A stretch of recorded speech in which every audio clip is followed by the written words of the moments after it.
Singapore 2008, finding the new conditions in Singapore. 2008. That was the year of Felipe Massa's when he took the hose out the pit lane, isn't it? I think I remember rightly. My brother's got a great picture of the pit stop from the media centre, like a really slow shutter speed. And then I was at the first corner, and he took the hose all the way down the pit lane. And then the mechanics are running down the pit lane to unhook the hose. And I've got the picture from the first turn. So a lot of these races, as you know, they're purpose-built tracks where they've got gravel traps and things like that. But obviously, street tracks, they just have a little runoff area. They don't have the distance, but so a lot of places you don't need long lenses. But I took one for the start, and that was a great picture. But I think Singapore is more about the lights, more about the atmosphere.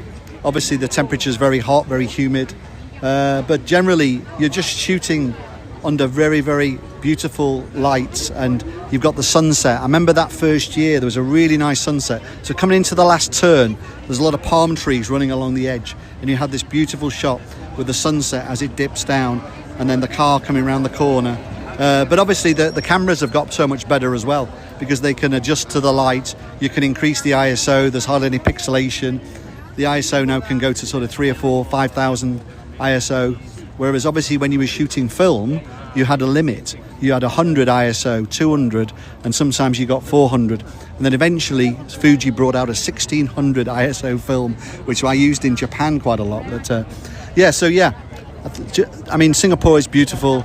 It's more about the lights, obviously the sunset, and obviously utilising the lights to shoot shutter speeds, slow ones, get blur. And obviously I know the fans can't necessarily shoot with long lenses, but I mean, it's a mix really. It's a mix of providing editorial content but also artistic content. I think that's my role, I guess, in Formula One, working with Getty Images, and obviously supplying the best pictures possible. I'm very lucky that I now get to go to the front, so I'm almost with the cameraman shooting that exclusive photo in Parc Fermé or on the track. So I'm very lucky, and sometimes I can get on the podium, which doesn't always work, but you just take the risk and maybe you're going to get an amazing shot that nobody else has. So that's what the job's about really, about trying to get the best pictures, but also maybe trying to get something that's totally exclusive and one of your favourite photos ever taken. A bit like the flying fin, you know. I was there with 10 other photographers shooting film in those days, but now it's all digital. But in those days it was film. There was 10 of us there. I was very lucky that I just followed the car over the bump. The focus was lucky that it was at the top of the frame and I took 3 frames, the best